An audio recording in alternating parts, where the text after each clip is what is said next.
Let's pray.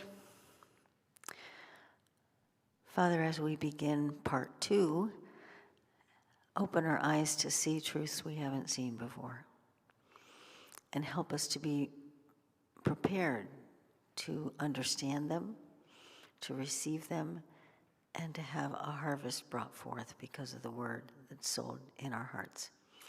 We thank you and we praise you. In Yeshua's name, amen. We finished looking at Passover, the backstory. Now we're going to look at the original event. We're going to go over our scriptures that talk about prophecy. Isaiah 46:10, at the beginning I announce the end. Proclaim in advance things not yet done. Psalms 40 verse 7, here I am, I'm coming. In the scroll of a book, it is written about me. Deuteronomy 34:10, this is one I didn't give you last time.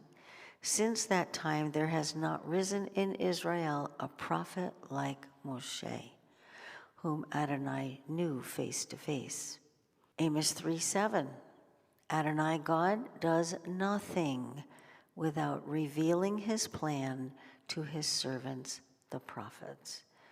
So that tells us if Moshe is like no other prophet before, we can expect that what is happening with Moshe is going to be revealing his plan to the rest of us. Let's look at Exodus 12:14. This is about the celebration of Passover. This will be a day for you to remember and celebrate as a festival to Adonai. From generation to generation, you are to celebrate it by a perpetual regulation. And verse 24, you are to observe this as a law, you and your descendants forever. Numbers 9:12-13. But the person who is clean and not on a trip, who fails to observe Pesach, will be cut off from his people. That person will bear the consequences of his sin. That sounds to me like God really wants us to observe the Passover. What do you think? Amen. All right, we left off at the Pharaoh's daughter going to the Nile River to bathe. And as she sees this basket floating down the river, there's also a girl kind of watching that basket. And that is, the basket is the baby, and the girl watching the basket is the baby's older sister. She's watching the basket go down the river, and the Pharaoh's daughter picks it up. Exodus 2:7-10. At this point, his sister said to Pharaoh's daughter, would you like me to go and find you one of the Hebrew women to nurse the baby for you? Pharaoh's daughter answered, yes, go. So the girl went and called the baby's own mother. Pharaoh's daughter told her, take this child away and nurse it for me. I will pay you for doing it. So the baby's mother gets paid to nurse her baby. So the woman took the child and nursed it. And then, when the child had grown some, she brought him to Pharaoh's daughter. She began to raise him as her own son. She called him Moshe, pull out, explaining, because I pulled him out of the water. So, a side note about this name, in Hebrew, that means Moshe and pulling out. In Hebrew, it also has another meaning of being born. In Egyptian, not in Hebrew.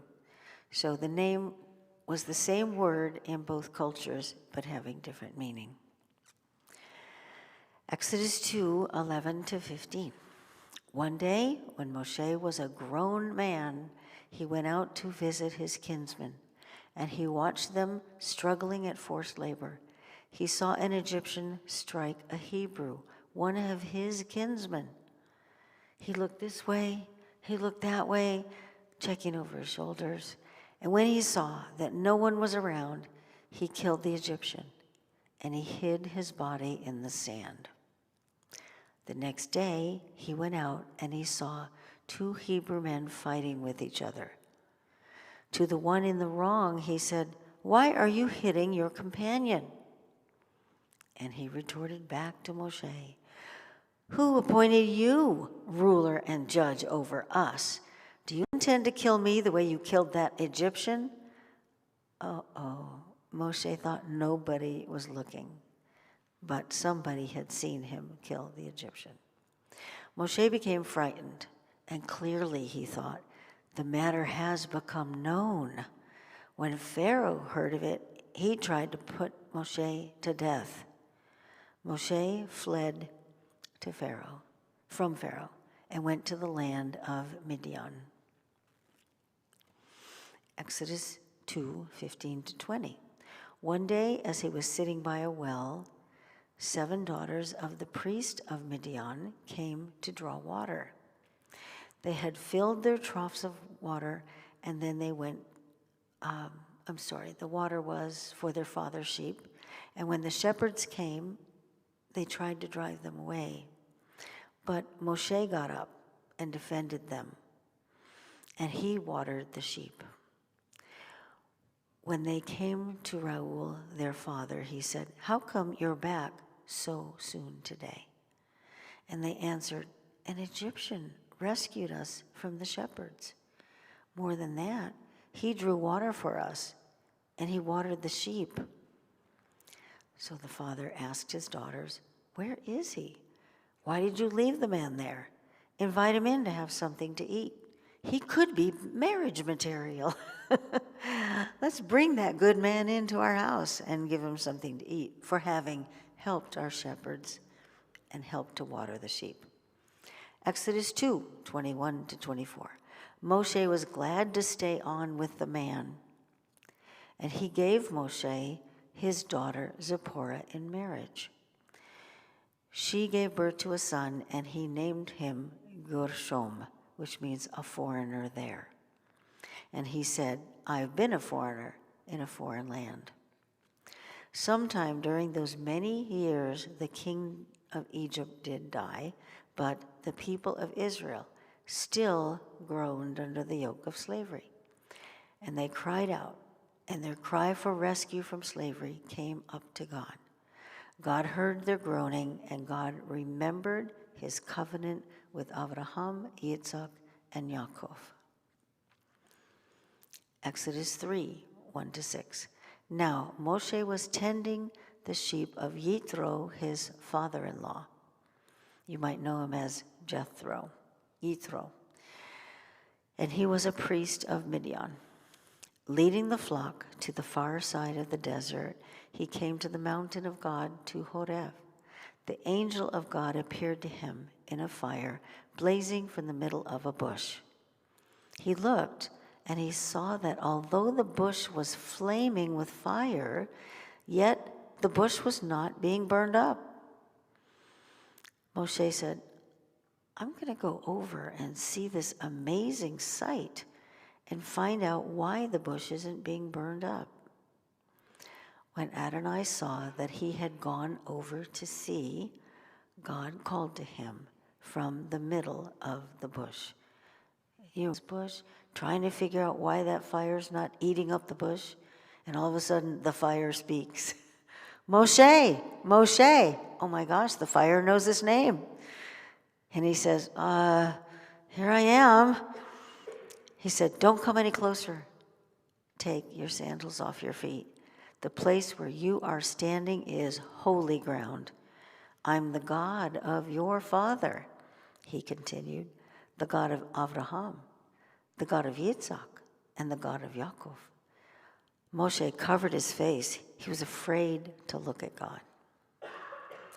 Exodus 3:7-10. Adonai said, "I have seen how my people are being oppressed in Egypt. I've heard their cry for release from their slave masters. Because I know their pain, I have come down to rescue them from the Egyptians and to bring them up out of the country to a good and a spacious land, a land flowing with milk and honey." That term, milk and honey, is about the milk of livestock and the honey of produce of the land. It's about a land that has livestock and a land that has produce. Okay? The land of milk and honey. Yes, the cry of the people of Israel has come to me, and I have seen how terribly the Egyptians oppress them. Therefore now come, and I will send you to Pharaoh, so that you can lead my people, the descendants of Israel, out of Egypt. Now think about this for a minute. Isn't he the perfect person? He is an Israelite, but he's hidden in these Egyptian clothes. He speaks both languages. He's going to be able to communicate because he was raised in the very palace that the Pharaoh is in now. He's the right guy for the job. Moshe then was a prince in his early life, a shepherd for his father-in-law, and he will now become a deliverer of his people. And remember, Yeshua, the Prince of Peace, the Good Shepherd, the Mighty Deliverer. Those were all the titles for Yeshua. Moshe is telling us the end from the beginning. He is prophesying what is going to come later. Exodus 4:19-23. Adonai said to Moshe in Midian, "Go on back to Egypt, because all the people who wanted to kill you are dead." So Moshe took his wife and sons, put them on a donkey, and started out for Egypt. Moshe took God's staff in his hand.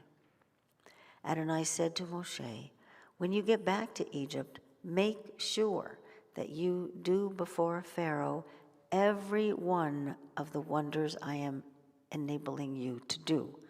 Nevertheless, I'm going to make him hard-hearted. He will refuse to let the people go. Then you are to tell Pharaoh, Adonai says, Israel is my firstborn son. I have told you to let my son go in order to worship me. But you have refused to let him go. Well, then I will kill your firstborn son." He's telling Moshe before it ever happens, this is going to be the conversation. And eventually you're going to be telling him, I'm going to kill your firstborn son. It becomes one of the plagues, right? So notice, Israel is called Adonai's firstborn son, but so is Yeshua. The people of Israel had to go to Egypt. Much later, Yeshua also had to go to Egypt. We will find a parallel all the time between what happens with Israel and what happens with Yeshua. They're intimately tied together. Exodus 6:2-8. God spoke to Moshe and said to him, I'm Adonai. I appeared to Abraham, Yitzhak, and Yaakov as El Shaddai, although I did not make myself known to them by my name, Yod-Heh-Vav-Heh, or Yehovah. And Jewish Bibles say Adonai. By the way, Adonai means my Lord. Also with them I established my covenant to give them the land of Canaan. Moreover, I have heard the groaning of the people of Israel, whom the Egyptians are keeping in slavery. I have remembered my covenant. Therefore, say to the people of Israel, I'm Adonai. I will free you from the forced labor of the Egyptians, rescue you from their oppression, and redeem you with an outstretched arm, a zeroah, a lamb shank, and with great judgments. I will take you as my people, and I will be your God. Then you will know that I am Adonai your God, who freed you from the forced labor of the Egyptians. I will bring you into the land which I swore to give to Abraham, Yitzhak, and Yaakov. I will give it to you as your inheritance. I am Adonai. Who's he talking to? The people of Israel. I'm going to give you the land as your inheritance because I promised it to your forefathers. And 400 years has happened, the slavery is going to be over, and you're about to get the promise. So we go to the original Passover, Exodus 12, verse 1 to 7. Adonai spoke to Moshe and Aaron in the land of Egypt. Aaron is the brother of Moshe. He said, "You are to begin your calendar in this month. It will be the first month of the year for you." By the way, this was the spring when he was saying this. Prior to that, the calendar began in the fall. So the fall, after the fall equinox, was going to be the first month of fall and the first month of the year. And God changes the calendar. He says, no, this one in the spring will now become the first month of the year for you. Then all kinds of things are going to happen in this first month. Speak to all the assembly of Israel and say, on the 10th day of this month, each man is to take a lamb or kid for his family, one per household, except that if the household is too small for a whole lamb or kid, then he and his next door neighbor should share one, dividing it in proportion to the number of people eating it. Your animal must be without defect, a male in its first year, and you may choose it from either the sheep or the goats. Okay, so now they know they're supposed to select this lamb or this goat on the 10th day of the month. It's becoming now Lamb Selection Day. Okay? Every year, when they get to Nisan 10, they're going to select a lamb for what's going to happen next. He says, you are to keep this lamb until the 14th day of the month, 4 days. And then the entire assembly of the community of Israel will slaughter it at dusk. It's a community that slaughters one lamb. But he says there's a lamb per household, assuming that the household is big enough to eat one lamb. And if they're not, they're going to join households together. Okay? So we're not having one lamb slaughtered for every single person. So he says, keep it until the 14th day of the month, and then the entire assembly of the community of Israel will slaughter it at dusk, specific time at dusk. They are to take some of the blood and smear it on the two sides and the top of the door frame at the entrance of the house in which they eat it. Dusk is from noon until around 3. Okay, that's dusk. When you consider that the time of the sun being highest in the sky, we know we can see when noon is. If we don't have watches, then we can see it from the sun. So the sun is straight up in the sky, that's noon. It begins to go down. That's sundown.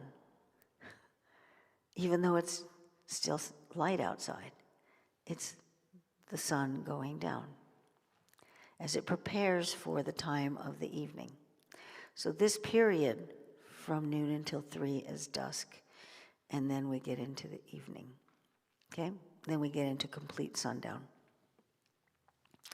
Alrighty, so they're supposed to slaughter it at dusk. They are to take some of the blood, smear it on the two sides and the top of the doorframe. Two sides and the top, at the entrance of the house in which they will eat it.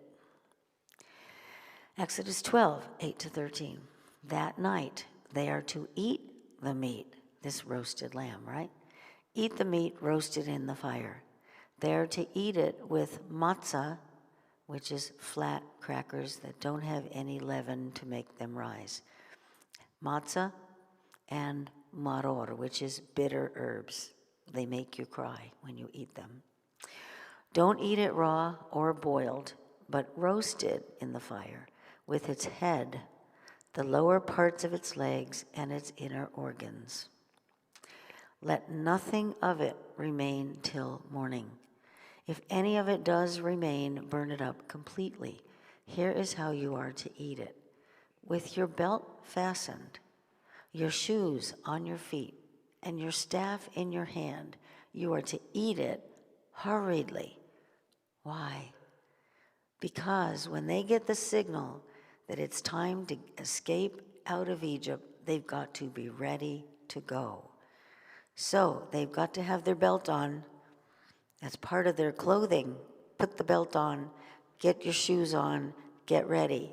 Usually we'd have our shoes off if we're in our houses. That's the way it was done. But they're supposed to put their shoes on. They're going to be leaving. It is Adonai's Pesach. Pesach is Hebrew for Passover. For that night I will pass through the land of Egypt and kill all the firstborn in the land of Egypt, both men and animals. And I will execute judgment against all the gods of Egypt. I am Adonai. The blood will serve you as a sign, marking the houses where you are. When I see the blood, I will pass over you.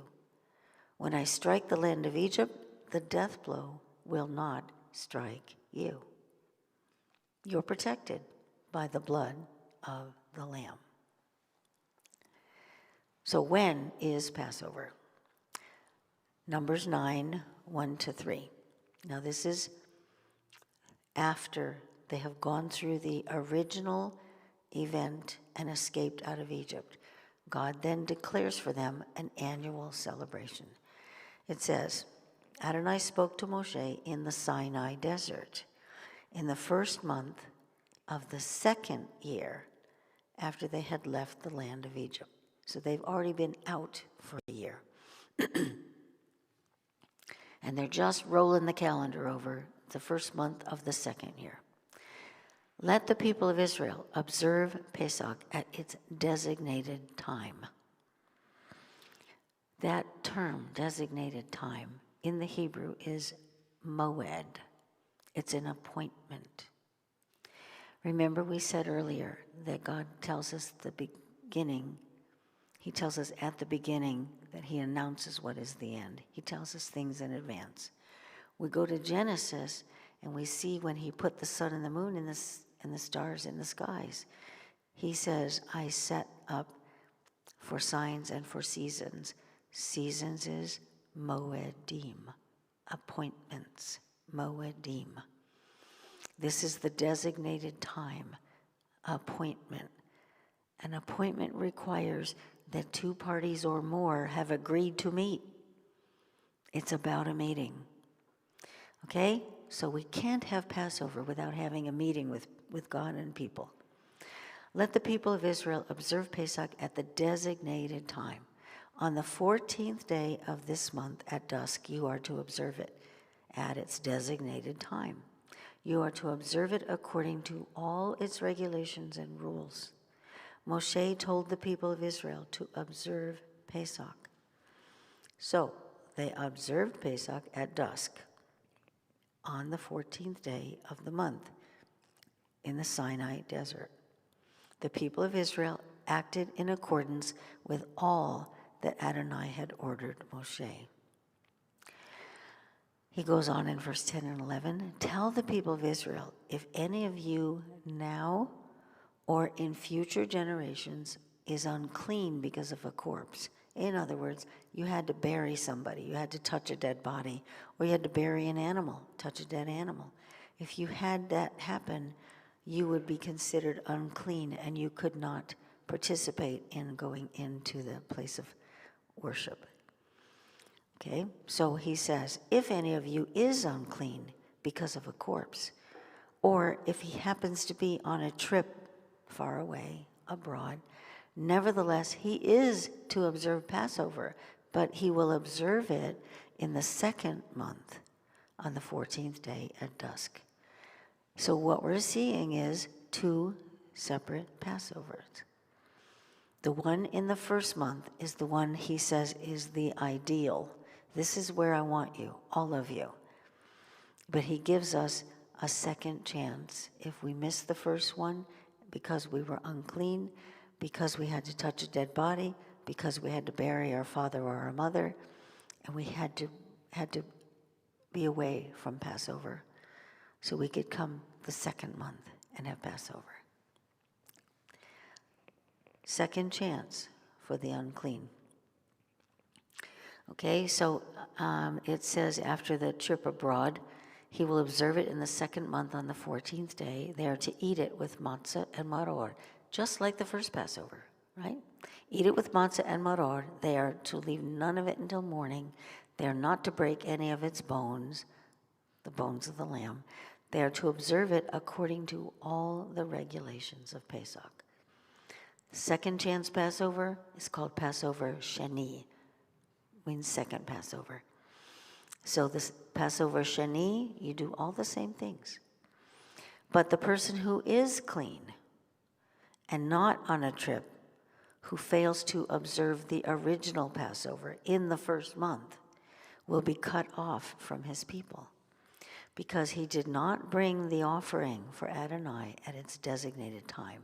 That person will bear the consequences of his sin.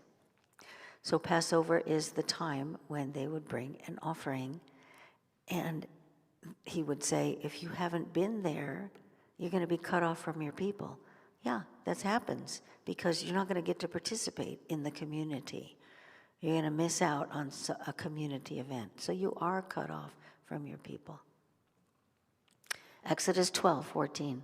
This will be a day for you to remember and celebrate as a festival to Adonai from generation to generation. You are to celebrate it by perpetual regulation. Verse 24 and 25. You are to observe this law, you and your descendants forever. That's a long time. When you come to the land which Adonai will give you as he has promised, you are to observe the ceremony.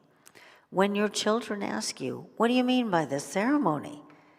You say, it is the sacrifice of Adonai's Pesach, the Passover, because Adonai passed over the houses of the people of Israel in Egypt, when he killed the Egyptians but spared our houses.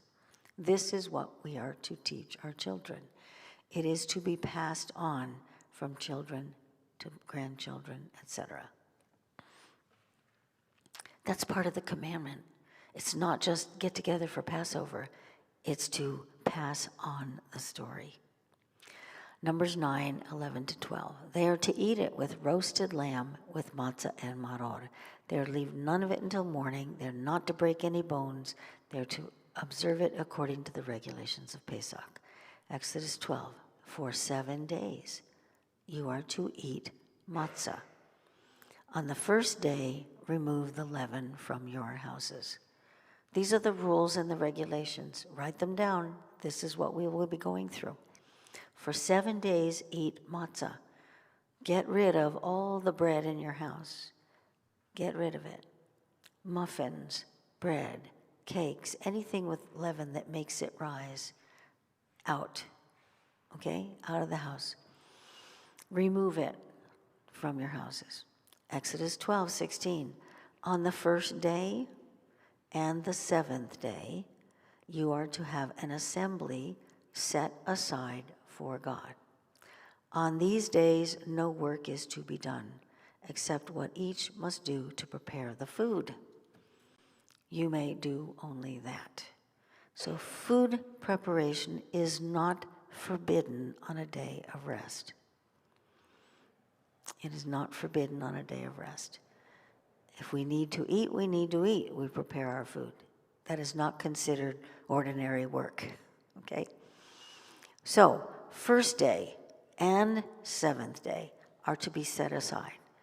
This year, the first day would be Saturday, March 27th. The following one, Friday night, is the 7th day. Those are the dates you want to put on your calendar.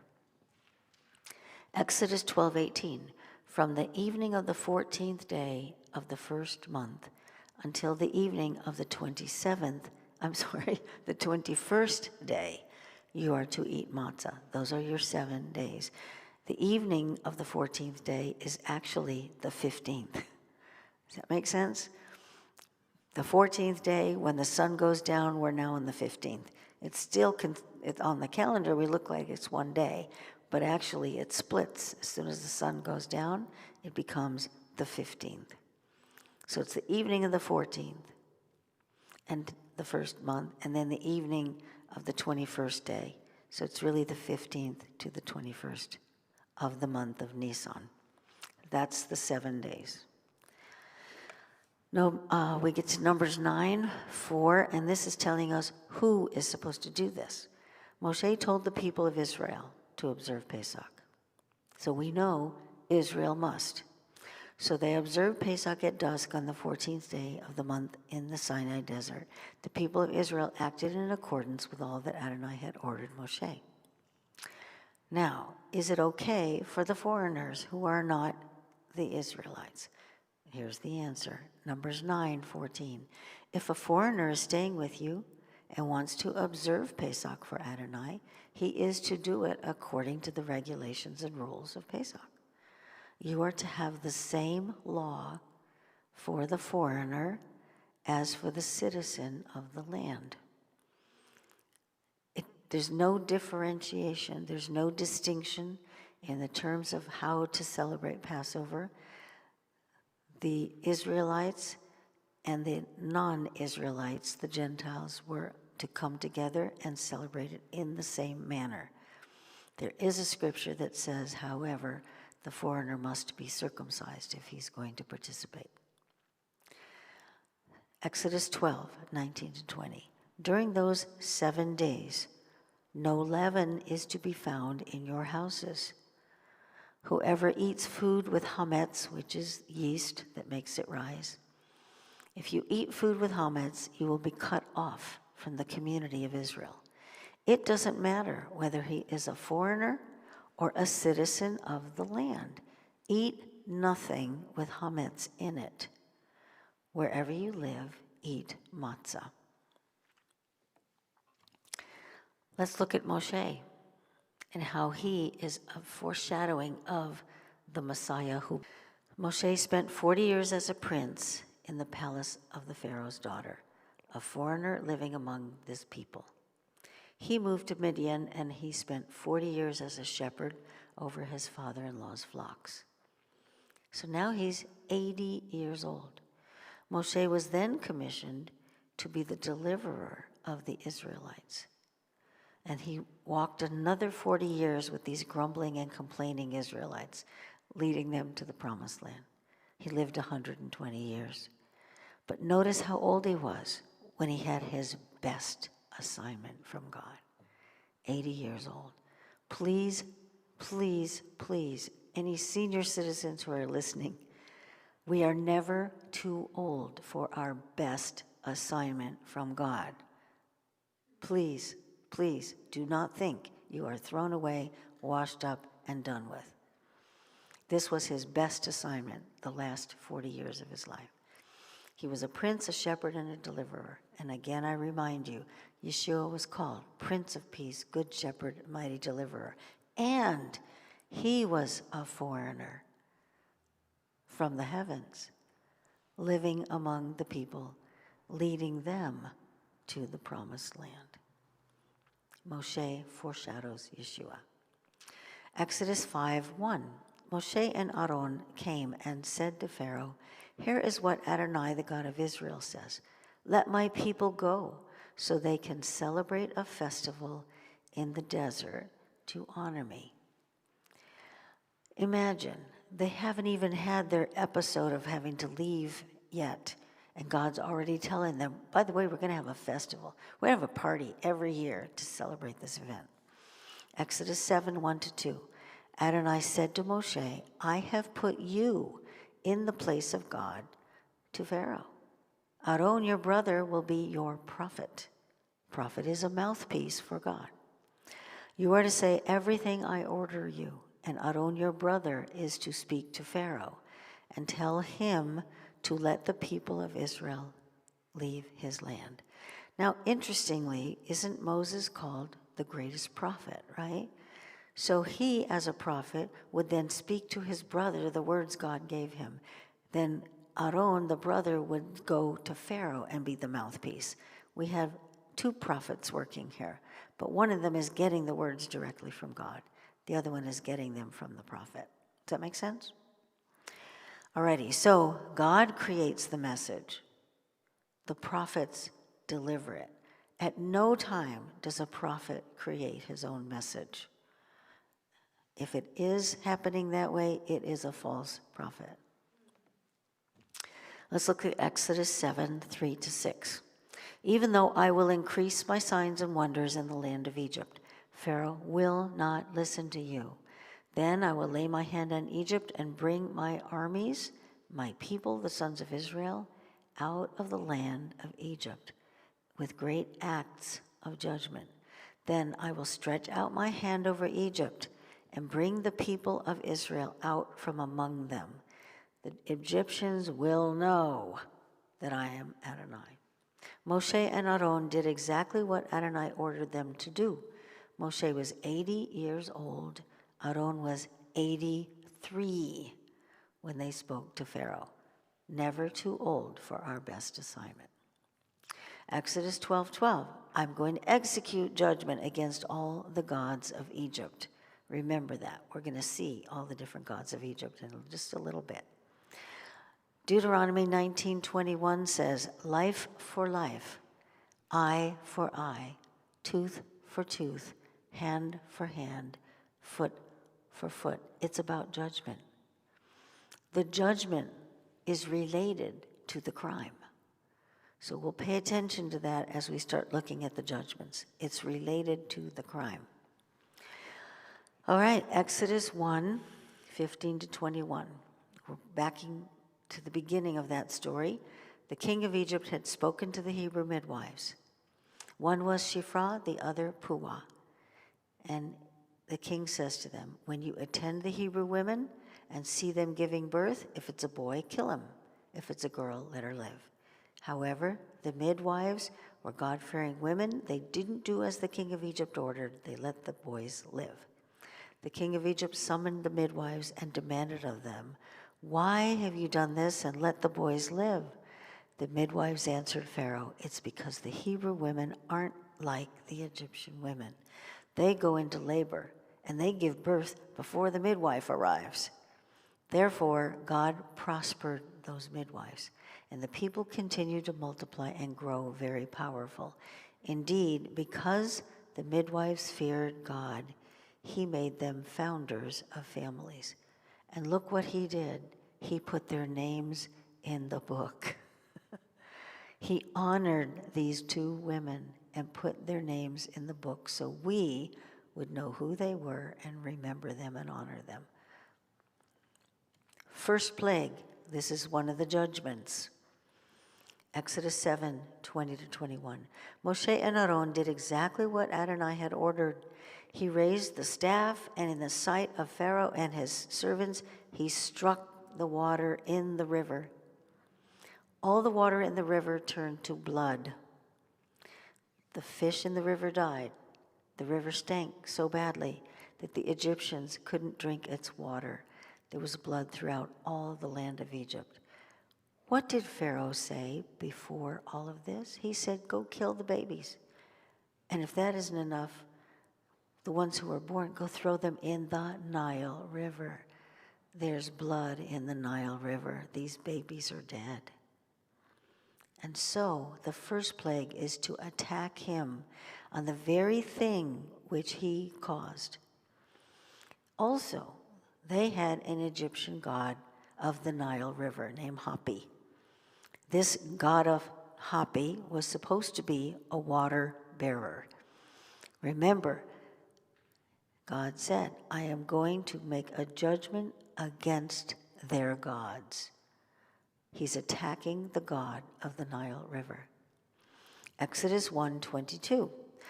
Then Pharaoh gave this order to all his people. Every boy that is born, throw him in the river, let the girls live. Well, wasn't Moshe one of those male Hebrew babies put in the Nile River? This was personal for him. Do you understand that? Wow, this is personal for him. He gets to see God redeem him and protect him because he was one of those babies put in that river. Amazing how God does that. It was personal. God allowed him to participate in the judgment that had been against him. Eye for an eye, tooth for a tooth. Exodus 7, 26 to 29. Let my people go so they can worship me. You know, we always hear that, let my people go, but we leave out the other part, so they can worship me. We're not just given freedom for nothing. We're given freedom so we can worship him. If you refuse to let them go, I will strike all your territory with frogs. Oh, gross, right? The river will swarm with frogs. They will go up, enter your palace, go into your bedroom, and onto your bed. Yuck. They will enter the house of your servants and your people and go into your ovens. Ah, dear. And your kneading bowls. Okay, now they're climbing into your food. They're climbing into your bed. They're climbing into everything in your house. You've got frogs everywhere. What a happy day this is. The frogs will climb all over you, your people and your servants. I don't know about you, but that just makes me creeped out. I don't want frogs crawling all over me. Exodus 8, 9 to 10. It says, the frogs died in the houses, the courtyards, and the fields. They gathered them in heaps until the land stank. Can you imagine? Why did God pick frogs? Well, remember there was blood in the Nile?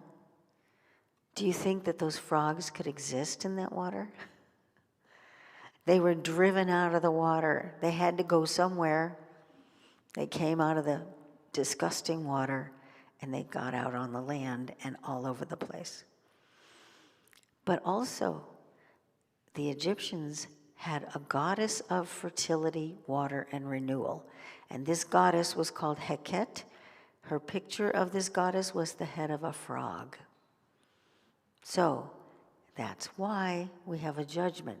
God is saying, I am the God of all gods, and I will show you that those, that goddess of frogs is nothing.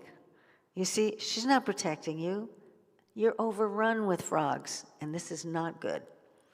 All right, Exodus 8, this is the third plague, 12 to 13. Adonai said to Moshe, say to Aaron, reach out your staff, strike the ground, the dust on the ground, and it will become lice throughout all the land of Egypt. Little teeny bugs. Yuck. Why? Well, you know what? We had all those frogs dying all over the land. Bugs will come after them, won't they? Just a natural course of nature. So the bugs are all over the place. They did it. Aaron reached out his hand with his staff. He struck the dust on the ground, and there were lice on the people and the animals. So all those little bugs got all over everybody, and now they're itchy. All the dust on the ground became lice through the whole land of Egypt. I don't know about you, but I think if I was Pharaoh, I would have been saying, you guys get out of our land. But no, he's stubborn. He waits. He keeps waiting. So we have Geb. He's the Egyptian god of the earth. Geb was over the dust of the earth. That was supposed to be his territory. He was supposed to take care of the dust of the earth. Gee, he's not doing a very good job. Now we got bugs all over the place. Notice, after everybody's been tormented for 3 plagues, suddenly the Israelites are protected. Exodus 8, 18 to 19.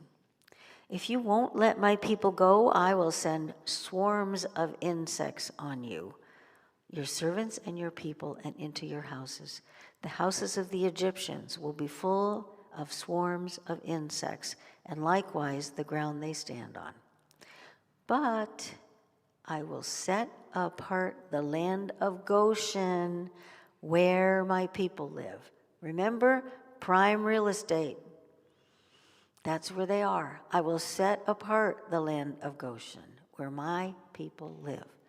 No swarms of insects will be there. so that you can realize that I am God right here in the land. Yes, I will distinguish between my people and your people. And this sign will happen by tomorrow. Okay, they've been warned. They're going to have insects by tomorrow. Okay, do you think that when they saw the insects, they said, gee, I wonder how this happened? No, they had a warning. By tomorrow, you're going to have insects all over the place. When they got the insects, they knew it was God because he told them this is what's going to happen. He is showing himself to the corrupt people. All right, now we look at the god Khepri. He's their Egyptian god of creation. He's supposed to be in charge of the movement of the sun, and his picture is the head of a fly, the head of an insect. Okay, he's not doing too well for them. He's not protecting them. And so God is absolutely mocking these dumb gods, right? Okay, Exodus 9, 1-6. Let my people go so they can worship me. Here he says it again. I'm not letting my people go just to go wander. It's because they will worship me. If you refuse to let them go and persist in holding on to them, the hand of Adonai is on your livestock in the field, on the horses, donkeys, camels, cattle, and flocks, and will make them suffer a devastating illness. Okay, let's think about what has happened already. There was blood in the Nile River. The frogs came out of the Nile River because they couldn't live there. They came in and made a mess in the property, right? Then they got bugs, and then the bugs are eaten by the insects, and then the insects are coming after the animals. Pretty natural course of things. This is the way God set up the ecosystem. Adonai will distinguish between Egypt's and Israel's livestock. Nothing belonging to the people of Israel will die. Oh my gosh, talk about a great insurance policy that they have. They don't have anything happening to them. The Israelites are living in the land of Goshen, prime real estate, nicely protected, and they're watching all these things happen to all those people who will not worship the God of Israel. Adonai determined the exact time by saying, tomorrow Adonai will do this in the land. The following day, Adonai did it. He keeps his word. All the livestock of Egypt died. Not one of the animals belonging to the people of Israel died. Do we have protection when we trust in God? Oh my goodness, do we ever? Do we ever? All right, so we're looking at Hathor. That's the name of the Egyptian goddess of love and protection, and they pictured this goddess with the head of a cow. So, of course, God's going to mock this cow and show that goddess, you're not in charge, I am. I'm taking care of all the cows.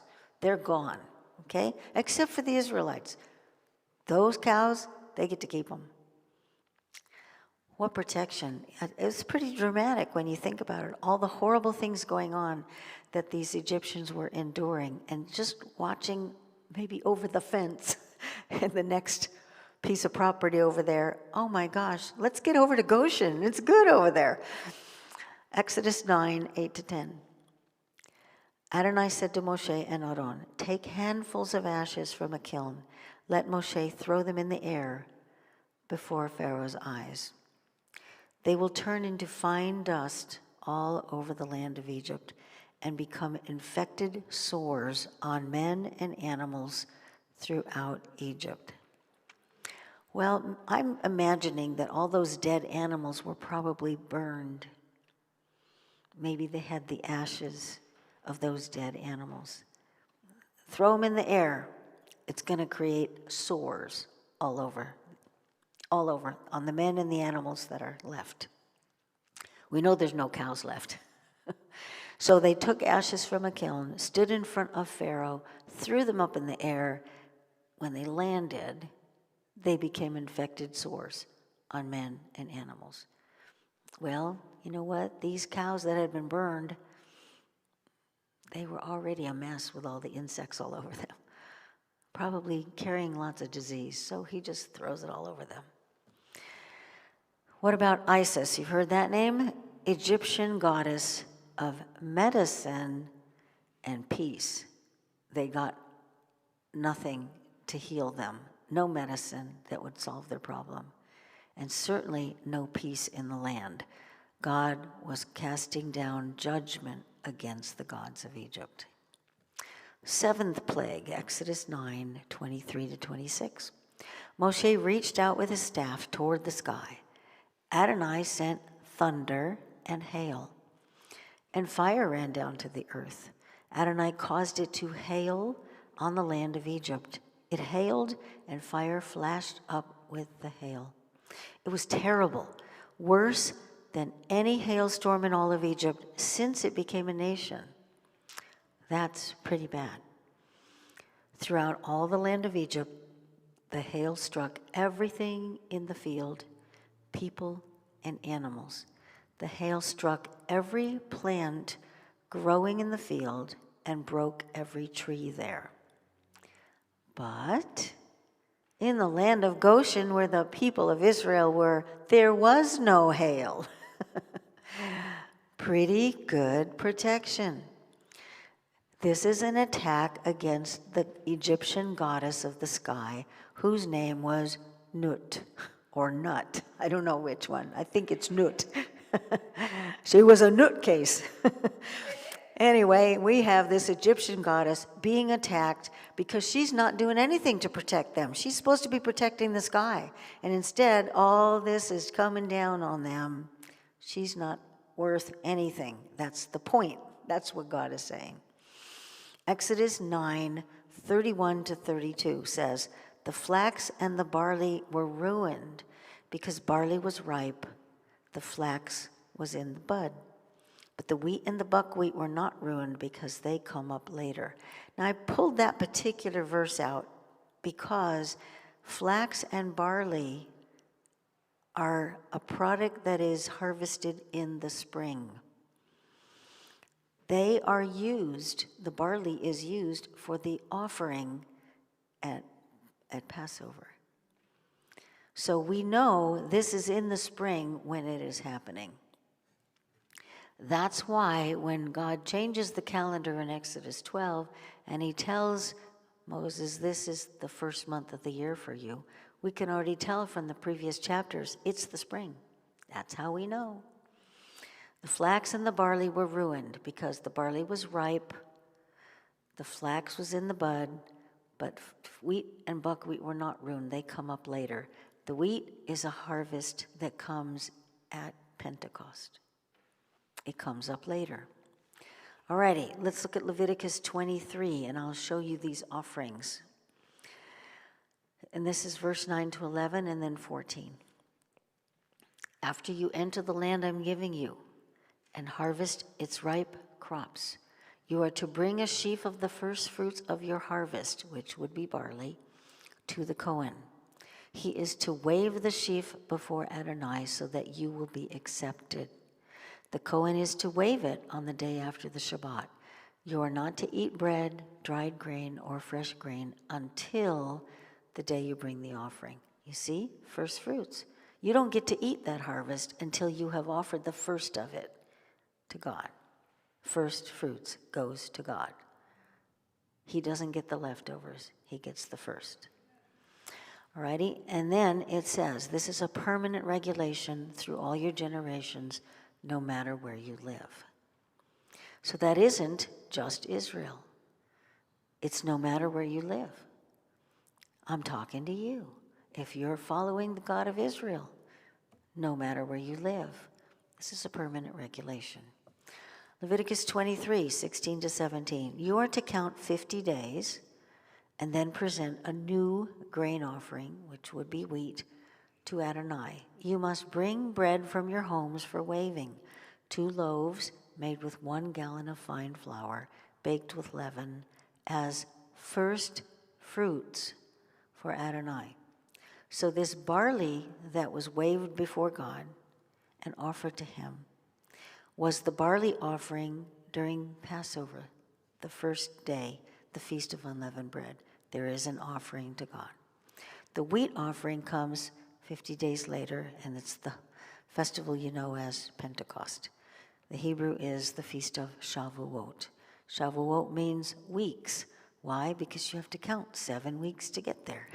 The Feast of Weeks. All right, we're back to the plagues. This is the 8th plague.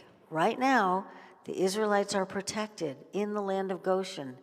They're living pretty while they're watching all those people over the fence getting absolutely destroyed. Exodus 10, 13 to 15. Moshe reached out with his staff over the land of Egypt, and Adonai caused an east wind to blow on the land all day and all night. And in the morning, the east wind brought the locusts. Oh dear, now we get locusts. The locusts are kind of like grasshoppers. The locusts went up over all the land of Egypt, and they settled throughout Egypt's territory. It was an invasion more severe than there had ever been before or will ever be again. They completely covered the ground, so the ground looked black. They ate every plant growing from the ground and all the fruit of the trees left by the hail. Not one green thing remained, not a tree, not a plant in the field, in all the land of Egypt. All their food supply is now gone. If they weren't packing away food for storage, they're out of luck. This is an attack against the Egyptian god of storms and disorder. And he was called Seth. We have a 9th plague coming because the Pharaoh still won't let the people go to worship God. Exodus 10, 21 to 23. Adonai said to Moshe, reach out your hand toward the sky. There will be darkness over the land of Egypt, darkness so thick it can be felt. Moshe reached out his hand toward the sky, and then there was a thick darkness in the entire land of Egypt for how many days? 3 days. People couldn't see each other. No one went anywhere for 3 days. They had a power outage. They can't see anybody. They can't see the person standing in front of them. They can't go anywhere because if they walk a foot or two, they might bump into the next guy. They can't see them. So nobody is going anywhere. Now, I'm going to take it a step further in your imagination. If they can't go anywhere and they've got to stand in place, that means this is where they're going to do their bodily functions. We're adding one more awful, terrible ingredient to the mix. They have no place to go, and they're just making a mess all over the place, their own bodily functions. But all the people of Israel had light in their homes. This is an attack on Ra, the sun. God says, I'll show you, God of the sun. You can't turn the lights on. I can. I'm in control. You think that after 9 plagues they would have had enough? Do you think that Pharaoh would finally say, get out, go? But no, they have still one more to go. Exodus 12, 1 to 7. This is our key verses that foreshadow Yeshua. Adonai spoke to Moshe and Aaron in the land of Egypt, and he said, you are to begin your calendar with this month, spring. It will be the first month of the year for you. Speak to all the assembly of Israel and say, on the 10th day of this month, which, by the way, is called Nisan, each man is to take a lamb or kid for his family, 1 per household, except that if the household is too small for the whole lamb or kid, then he and his next door neighbor should share one. You see, it was okay for the families to come together and share one lamb. They didn't each have to sacrifice a lamb for each family. Divided in its portion to the number of people eating it. Your animal must be without defect, a male in its first year. By the way, a male in its first year is a fully mature lamb, okay? It's grown up. You may choose it from either the sheep or the goats. You are to keep it until the 14th day of the month, and then the entire assembly of the community of Israel will slaughter it at dusk. They are to take some of the blood and smear it on the two sides and the top of the door frame at the entrance of the house in which they eat. Goes on, verse 8 to 14. That night they are to eat the meat roasted in the fire. They are to eat it with matzah and maror. Don't eat it raw or boiled, but roasted in the fire, with its head, the lower part of its legs, and its inner organs. In other words, don't cut anything out. It is a full lamb. Let nothing of it remain until morning. If any of it does remain, burn it up completely. Here is how you are to eat it. With your belt fastened, get your clothes on, get your shoes on your feet, get your staff in your hand, because when you get the signal to leave, you'd better be dressed to leave. Eat it hurriedly. It is Adonai's Pesach, Passover. For that night I will pass through the land of Egypt. I will kill all the firstborn in the land of Egypt, both men and animals. I will execute judgment against all the gods of Egypt. I am Adonai. The blood will serve you as a sign, marking the houses where you are. When I see the blood, I will pass over you. When I strike the land of Egypt, the death blow will not strike you. This will be a day for you to remember and celebrate as a festival to Adonai. From generation to generation, you are to celebrate it by a perpetual regulation. We are to remember it. That's part of the commandment. Remembering it and celebrating it each year. Remembering that God gave deliverance, okay? So the blood of the lamb was going to save them from death. Exodus 12, 21 to 24. Then Moshe called for all the leaders of Israel and said, select and take lambs for your families and slaughter the Pesach lamb. Take a bunch of hyssop leaves, dip it in the blood which is in the basin. Okay, how'd that blood get there? Well, when they cut the animal's throat, the animal would pump, his heart would still be pumping, and it would pump the blood out of the slit. They'd collect it in the bowl. Okay? So the animal would clean itself of the blood in its body. So they collect it in the basin. They'd smear it on the two sides and the top of the door frame. And he says, none of you is to go out the door of his house until morning. Why? Because they would not be protected by the blood of the lamb. The blood of the lamb was the sign that would keep them protected. They needed to stay in their houses. For Adonai will pass through to kill the Egyptians, but when he sees the blood on the top and two sides, Adonai will pass over the door and will not allow the slaughterer to enter your houses and kill you. You are to observe this as a law, you and your descendants. So they are in their houses. They're supposed to eat their meal quickly, and they're supposed to wait until morning before they do anything further. Exodus 12, 25 to 28. When you come to the land which Adonai will give you, as he has promised, you are to observe this ceremony. When your children ask you, what do you mean by this ceremony? Say, it is the sacrifice of Adonai's Pesach, Passover, because Adonai passed over the houses of the people of Israel in Egypt when he killed the Egyptians, but he spared our houses. The people of Israel bowed their heads and worshipped. And then the people of Israel went and did as Adonai had ordered Moshe and Aaron. This is what they did. Okay, they're ready. They've prayed. They've got their food. They've got their kneading bowls ready to run out the door with the dough in the kneading bowls. And here comes the plague.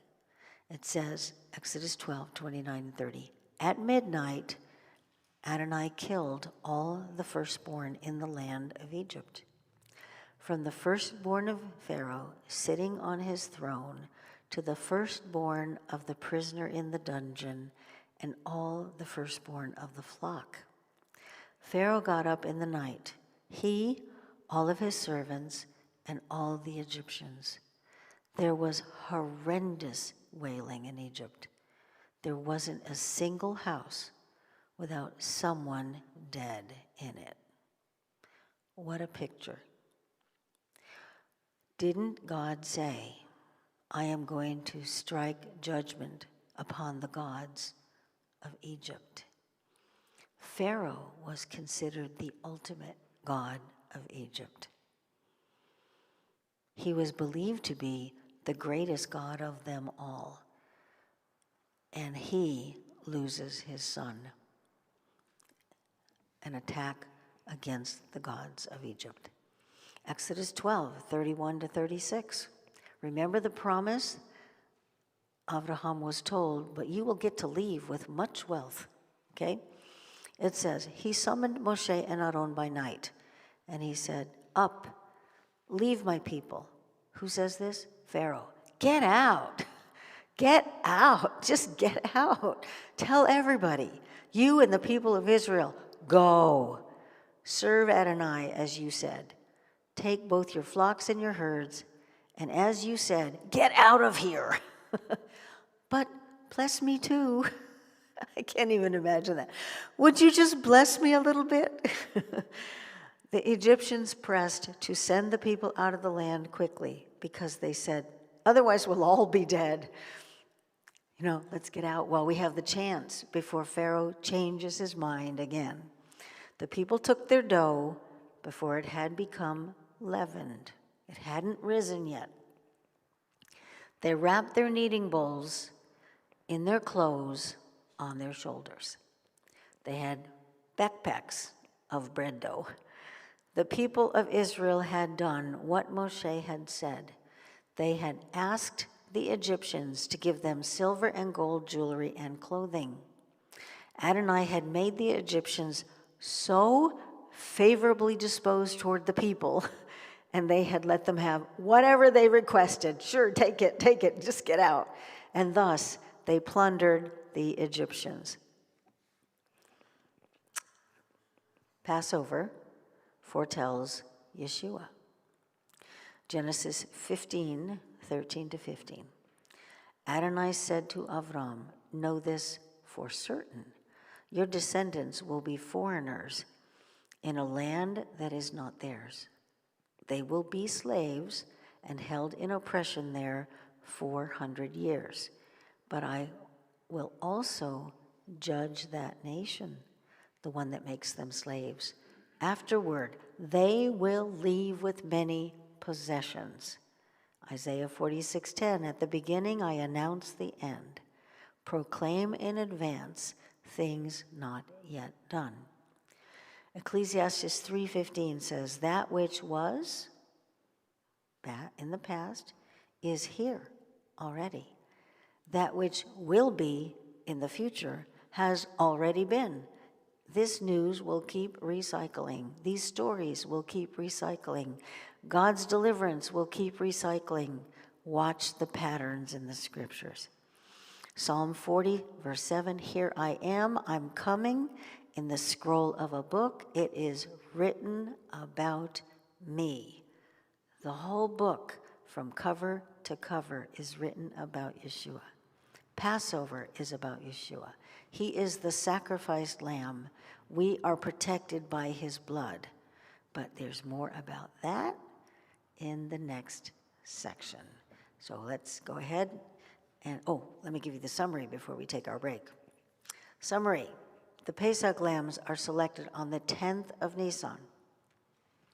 That's the first month of the year in the spring, the 10th day. The Pesach lambs must be slaughtered on the 14th of Nisan at dusk, somewhere between noon and 3. Pesach must be eaten that evening, the 15th. So as we're finishing up the day of the 14th, all of a sudden it's dark and it's now the 15th. So a piece of the 14th is actually the 15th. And we eat it on the 15th with matzah and maror. That's those unleavened breads, the little flat crackers, and maror is bitter herbs that make you cry when you eat them. Unleavened bread reminds us there was no time for the bread to rise.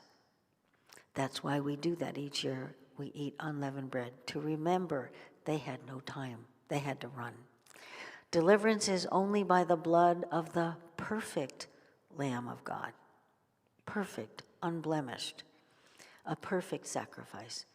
Moshe was a foreshadowing of Yeshua as the Prince, Shepherd, and Deliverer. Pesach is a mandated annual celebration. It's only for the circumcised. What is that? No unbelievers can attend. It is only for believers. Do you see, if it's only for believers, that it is a foreshadowing of the marriage supper of the Lamb? Pesach is the only biblical feast that provides a second opportunity to celebrate it. If you missed the first one, you'll get a second chance the next month. What is the message of Passover? It's salvation by the blood of the Lamb. Does God want us to miss that? No.